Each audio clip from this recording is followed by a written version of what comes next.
Hello, my name is Peter Baumann and I am delighted to be joined today by film composer, author and musician Nicholas Hooper.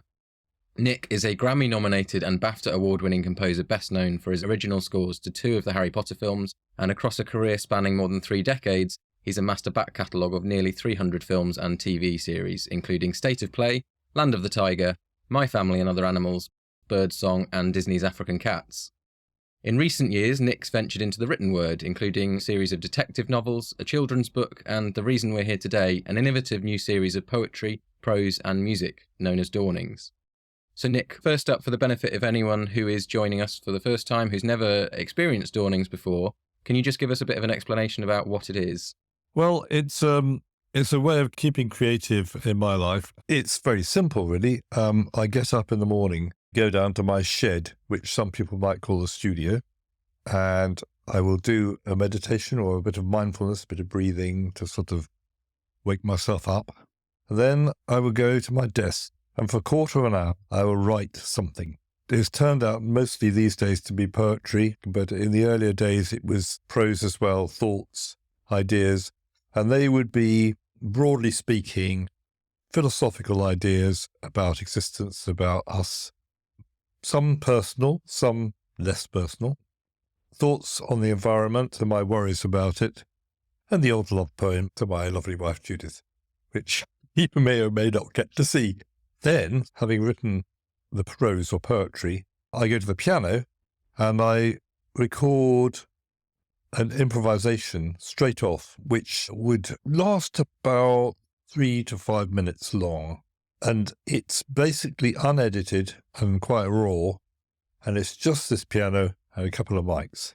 Why did you want to do that? Because it's quite unusual. Yes, I think it starts with, I wrote another book which you didn't mention, called Scattered Chapters, which was based on an album brought out by the guitarist Gord Giltrap, who is a close friend of mine, and he has a big following, he's well known. And he felt that every track had a story. And he came up with this idea that, to me, during lockdown, why don't I just write the story for every track? And he told me basically what the tracks are about, where they came from, and then I would sort of do a left field or straightforward story taken from that. They're all fictional stories, but they're kind of about what happened and what caused the track. And there was one track called Through Braden's Door, and it was about his grandson, Braden, being seen by Braden's mother through the door, picking up the guitar for the first time and doing some rather remarkable things with it, and the joy at that first moment.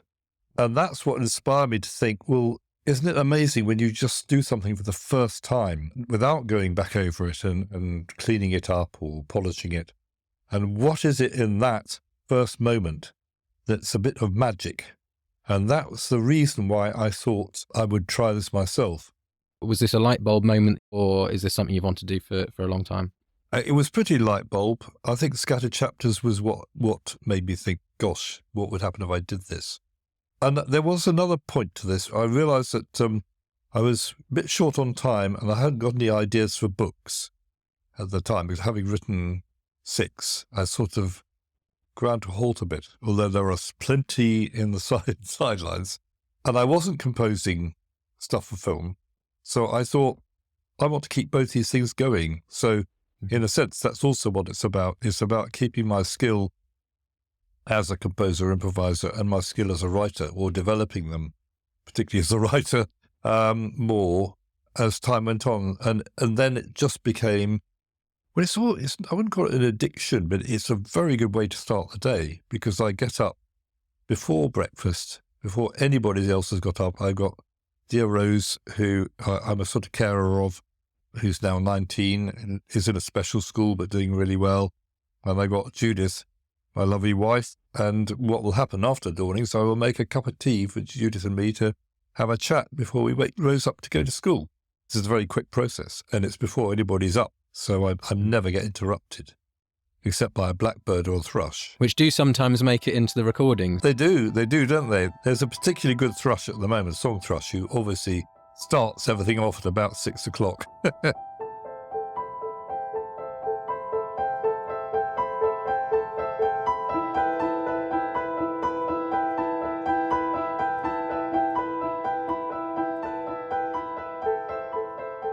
Keen dawn, cold grass, lights filter through dark trees that surround all that means.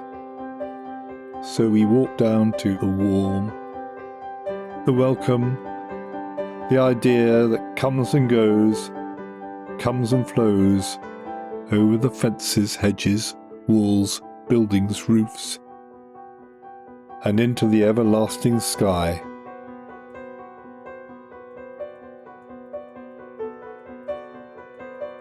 It's a world away, isn't it, from the film world and TV world that you've come from, where everything, is finessed and goes through multiple stages. This is a very different creative project, isn't it?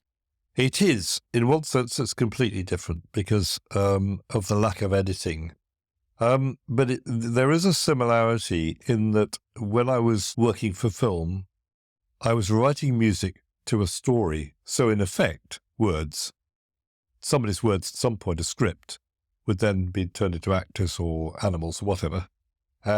So the music was still following something else. So in that sense, the Dawnings are the same. And also, when my process was always to just see what happened. I used the phrase throwing paint at the wall and seeing how it looked, because otherwise I would find it very easy to just get stuck and spend all morning drinking coffee and going for walks. So it was always a good way to get started. And that was the way I did it. So the process is similar in that sense. But in the other sense, of course, once I'd come up with a good idea, then it'd be backwards and forwards with the film, lots of editing, lots of developing the idea carefully so it fitted a scene, and then getting the timing right. So in that sense, it was a long, arduous process of editing. You're right. And when you finished improvising the piano piece or writing the poetry or the prose, do you ever look back at them and go, actually, I wish I'd had a bit more time to edit that? Or have you kind of given away with the whole, everything needs to be perfect? You're quite happy with what you do each time? Well, I'm not always happy, that's to be honest. So that brings us to another point. I started doing these Dawnings in November 2022. And we didn't release the first series of Dawnings till October 2023. So by the time we released it, we had quite a backlog of Dawnings. And I didn't do it every morning, but most mornings I did. So you're talking possibly a couple of hundred, near a couple of hundred Dawnings.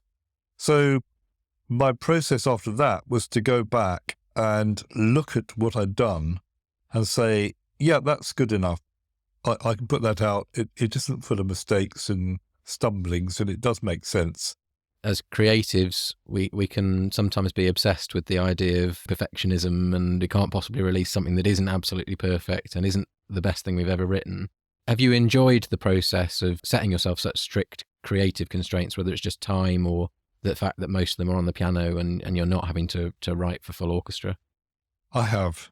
It's quite a relief, really, not to be always working that way and just seeing what's there. It's an exploration, really. The strictness of this was that once I'd written a word on with the poetry or the prose, I must follow on from that. There was no stopping.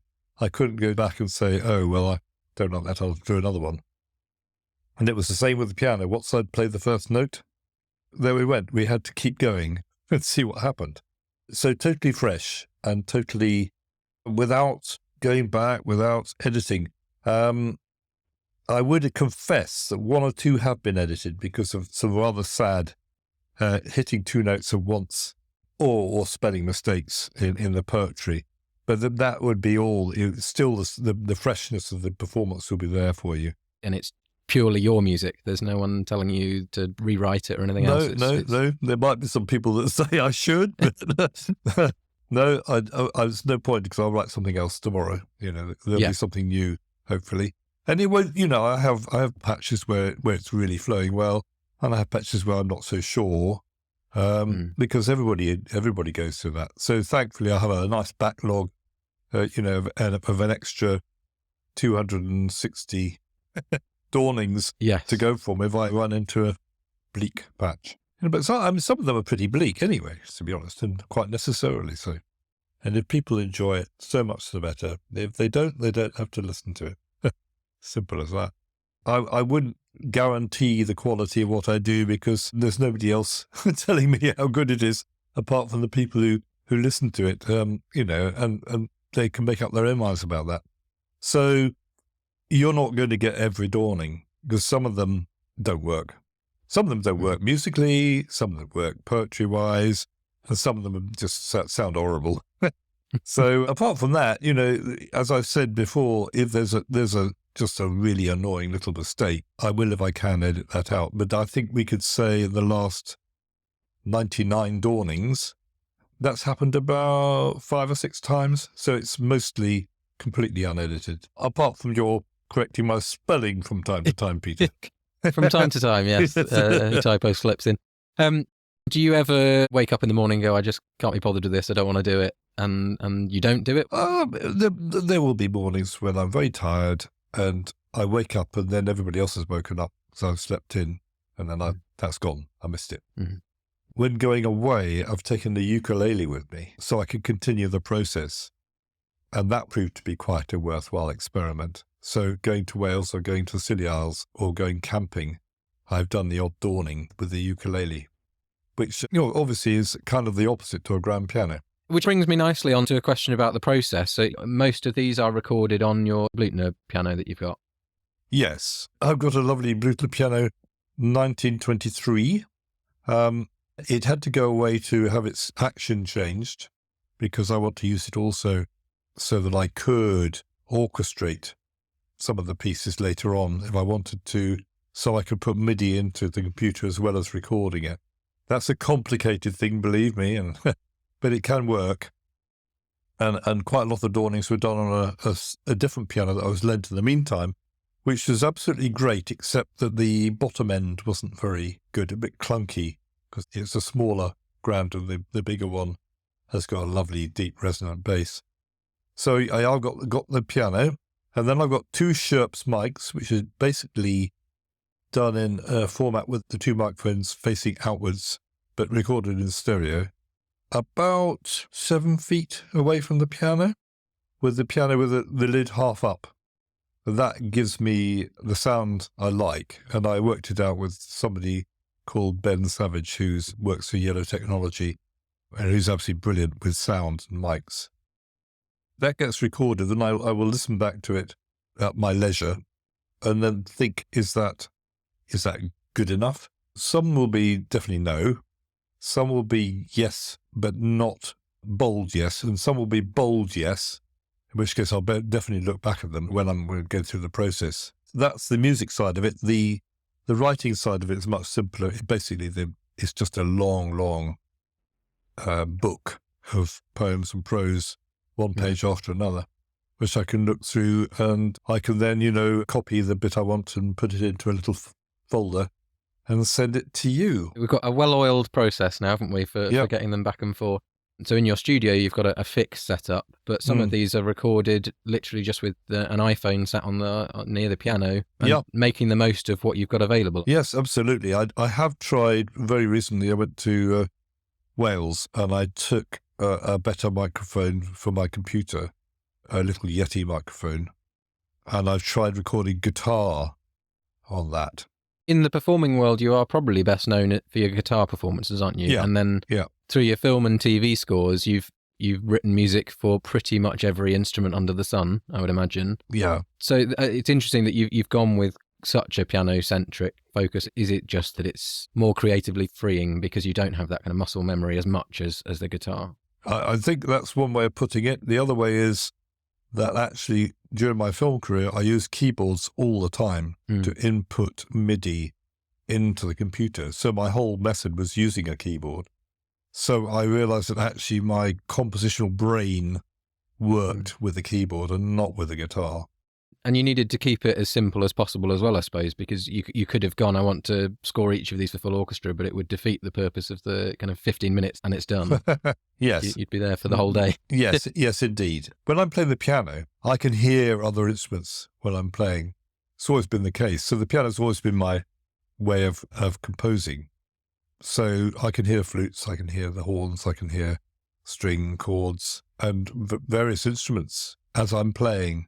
So I could go back over one that, if it really came out very well, and turn it into an orchestral piece later on. Going back, right back to my musical education, to age 15, and then going through Royal College of Music at age 19, I went as a guitarist to learn with John Williams. The guitarist John Williams, we should clarify now. The guitarist, yes, we would clarify that, because of course I probably slightly unique in that I have followed two John Williamses in my career, by two careers. So I had a career as a guitarist, and the only issue with that is that although technically you could say, yeah, that's where my technical expertise is, the guitar. Because it's so practiced, it's much harder to actually be free and improvise. I tend to go down lines, that I'm used to, whereas on the piano, because it's always been my compositional instrument anyway, I'm not a great pianist, but things will come to my fingers in a much freer way than they would on the guitar. And it's same with the ukulele. I'm not really particularly a virtuoso ukulele player, but because it's an instrument I'm not so familiar with, I find things I'm not expecting. You've got a bit of a track record of pairing words and music. You've composed and performed music for pretty much all of your short stories and books that you've written. You've done an audiobook and you wrote some music for that. That's quite an unusual thing for an author to do. Is it an important part of your creative process? I think in the case of the books were the thing. And it was just really interesting and entertaining as an idea to write a piece of music to get the idea of the book out.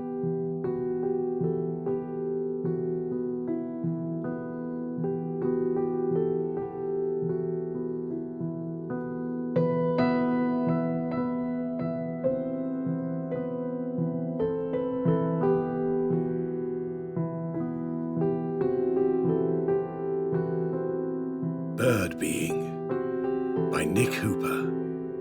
Narrated by Peter Morton.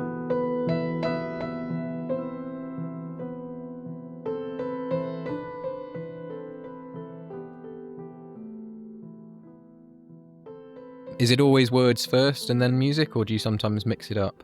I think I've done it once the other way, because the piece of music was so strong. As I walked down to the shed, I just had to go and play it. And then I did write it, but that's only once in 370 Dawnings. Yes. So it's what I like to try and do anyway. I could try reversing it. Maybe we should do that soon. Who knows? And do the ideas come to you as you're walking down to the shed, or have you got a list of ideas, topics that right, okay, I can't do it today, but at some point I want to write about this? Well, no, I have no list. Sometimes I go to bed the night before and think, God, I could read, that'd be an amazing dawning to do next. I wake up the next morning, I've forgotten. So I'm always thinking I should have made a note. But then I feel because dawnings are slightly relying on unconscious memory, as far as I'm concerned, it's more interesting to continue that process, just to see what's going on in my head, at the time, rather than planning it out. So would I be walking down to the studio thinking of something? Yeah, that'll happen every now and then. Mostly, it happens after the meditation. I get up and come out of the meditation. They don't all end up, sounding like breathe or whatever. They don't all sound like meditations. But because the charm of a meditation, of the kind I do, is that you end up with a clearer mind and a word will come in and it will be very clear what it is. So the majority are sit down, what's the words coming to my head? There's a huge range of topics, themes, styles, cross-genre stuff, themes of friendship, human nature. I think there's war in there, addiction, mental health, climate change, right through to life after death. There's not really anything that's off the books here, is there? I know. I must admit, it does range. I spoke to someone who's been enjoying them recently, someone I've got great admiration for, and he said that he felt he knew me very well from the Dawnings, and I was thinking, oops. But he also said, and I really liked this because he said it in the right way, that he almost felt that he could have written it. When he was reading it, it was like he was reading what he might have written if he had written, you know? And he meant that as a compliment, that actually I was inside his head as well as inside mine. So I think the Dawnings sometimes mean something to people. They won't, not every dawning and every collection will mean stuff to people. Some people would probably rather not to read about global warming, and some people would rather not read about spirituality, you know, or death. Others will. But hopefully there's something for a lot of people there who are willing to look. I have got one or two I've thought of putting out that could be a bit too divisive. I'm thinking carefully about that, because I'd rather use metaphor to maybe soften the blow, like the one about the lion waiting at the door, which is about nature waiting for us to do something about what we're doing to it before it walks away and just leaves us with the mess we're in. But I think we're all kind of slightly aware of that, but of course a lot of people don't really want to talk about it.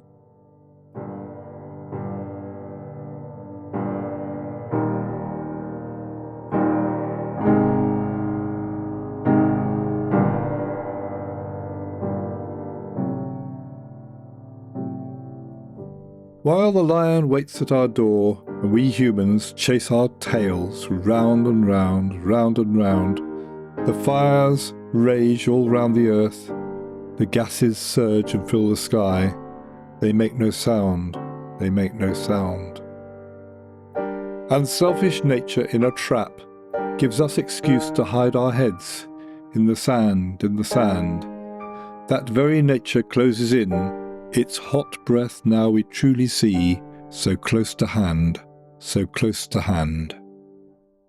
It's an exciting time because we are imminently going to be releasing the 100 work, dawning, whatever you want to call it. In the 99 that you've released, there's over 6.5 hours of music, and that's since October 23, and somewhere in the region of 150,000 times the music and or the poetry and prose has been read. So it's become quite a big project now. Yeah, it's absolutely wonderful. I mean, I'm just gobsmacked with the fact it's, you know, the number of people who are listening now. Reflecting on those first 100 or so dawnings that we've released, are there any particular standouts for you? Yes, there's definitely one that stands out particularly. It's called In Spite. And I think it's very appropriate to any creative person or actor or anybody who works like that. We all have self-doubt. And In Spite is all about, in spite of my feelings I can't do this, I will still do it.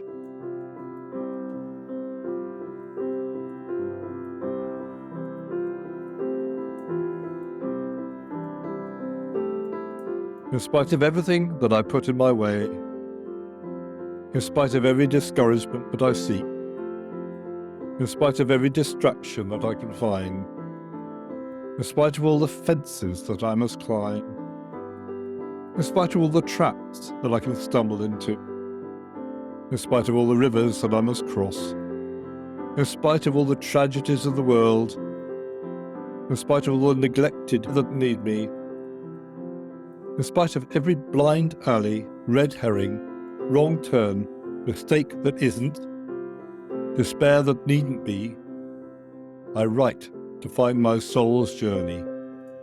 I play to find me.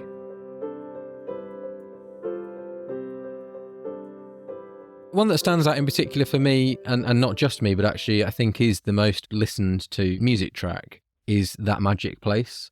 It's one that stands out for a number of reasons. It is slightly more produced, and actually it's a different instrument. It's one of your ukulele ones. It's the ukulele one. I find that quite annoying, actually. Spent all that trouble having this grand piano and going all the trouble over it. My little ukulele, which cost me 160 quid, played into an iPhone. It's been the most popular one. It's kind of typical, isn't it? Was that a practical reason you went for ukulele on that one? I was in Wales, yes, I was in Wales. I'd just gone for a walk, and there's a broken down, falling down farm and barn that some friends of mine were at one point going to convert into their home, but it turned out the access was too difficult, so they didn't.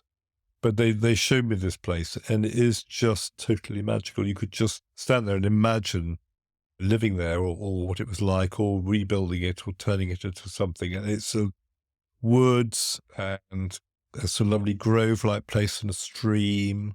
It's just in the middle of nowhere. And I just thought it really inspired me. And as for the ukulele, I just thought, what shall I do? And so I just strummed away on it. Well, not strummed, but plucked away on it. And see what happened.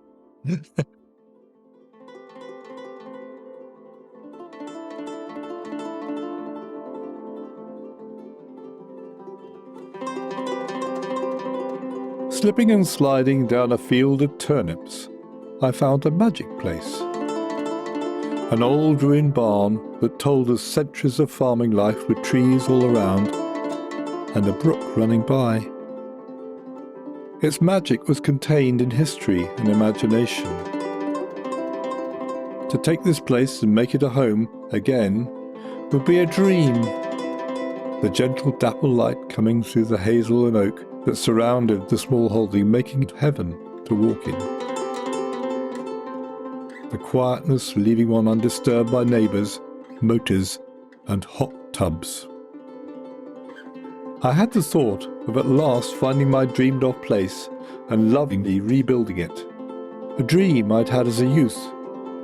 But now I'm old, and I know that you can have dreams, but you don't have to follow them. Just enjoy the magic.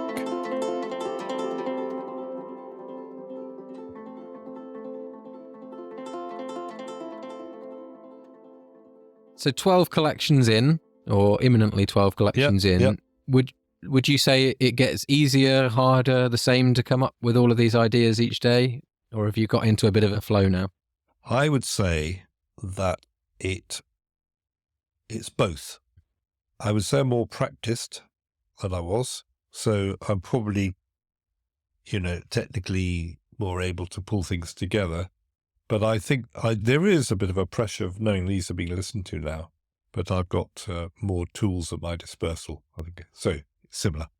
You mentioned that there's now a bit of pressure that you know that people are reading or listening to these. Do you see that as a positive or a negative in terms of your creative process? Well, it's both really. I mean, if you look at my career, all the music I wrote would be seen by millions, heard by millions. So in a way, that feels quite natural. Mm-hmm. Obviously, if I want to do something very private, I do have the option of just not putting it out, which has happened. Mm-hmm. And there are some very, very personal ones, which are lovely, and I would love to put out. I might just have to put them out as music, because then they won't know what the words are. Had you always intended to release them in some format? Or did it start off as this is just for me, I'm going to put them in a folder and listen to them when I want to? I always liked the idea of sharing things. So although there was no plan until we got our plan together, you and me, there was this thing in the background thinking, well, if I'm coming up with these things, I'd like other people to see them. Mm-hmm. And that they're just sharing really, and people could take them or leave them. They're not paying lots of money to. I mean, I suppose the most they might be paying is be on Spotify, where they pay for Spotify anyway. But otherwise, there's no charge. I'm not looking to make my fortune out of them. I just wanted to share them. And if anyone else is listening to this and going, I really want to get into this, have you got any advice that you can give to writers, artists, musicians that just want to create every day? Throw paint at the wall. Like I said, just see how it turns out. Be brave. And you don't have to put it out there. It could be just for you. But there are other people who've done similar things. There's the scribbler who does a picture every day.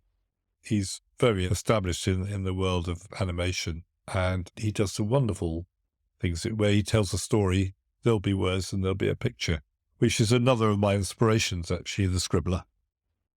What does the future hold for Dawnings then? There were 100 Dawnings in. You've written more than that that we haven't heard so far. Do you see the project evolving or expanding in new directions? Yes, I think it could in a number of ways. One is I'm working with an artist called Joe Dixon, who is a wonderful painter. We've known each other for a long time, and we're sending files backwards and forwards and inspiring each other to paint and write music and write words. And I think we will be working on that for a few months before anything happens. Mhm. But at least when it does, there will be the visual element as well as the words and the music. Are you going for a similar thing with the visuals then, with this kind of, it'll be sit down and try and do it in 15 minutes? It might be. I don't know yet. It could take. I like to do the 15 minutes thing anyway. I mean, as far as Jo's concerned, I leave it to do her own timings as she wants. But she is someone who loves sketching. She sketches all the time. So that might be a very interesting project, and we'll see how that goes. I would see one other possible extension of the project is to have someone reading the poems with the music behind. But that's something we need to look into, to find someone who's got time to do that. Apart from that, it is just a matter of wondering, because it does me so much good, how long I will keep on doing this. And I have no idea. It's an open-ended question, really. The other thing that might expand is, because I've converted my piano so it can also do MIDI, I may, if a piece of music turns out so it's suitable, orchestrate it so it's then you get an orchestral version instead of a piano version. So there's all sorts of possibilities. At the moment, I'm very, very happy just continuing as I am because it's still developing. For anyone who doesn't already know, all of Nick's Dawnings, along with sheet music, short stories and so much more, are available completely free of charge on his website, wordandnote.com, where you can listen to and read each of the Dawnings at your own pace. We also share each release on Nick's social media pages, and those are Nicholas Hooper Official on Facebook and Instagram, that Nick Hooper on Twitter or X, and on our YouTube channel, which is Wordandnote Publishing. Please do share with friends and family, and like and subscribe on any and all of these platforms to help spread the word. And links to everything mentioned in today's chat can be found in the description. Thanks so much for listening, and thanks Nick for joining me today. It was a pleasure. Lovely to talk to you. Thanks everyone.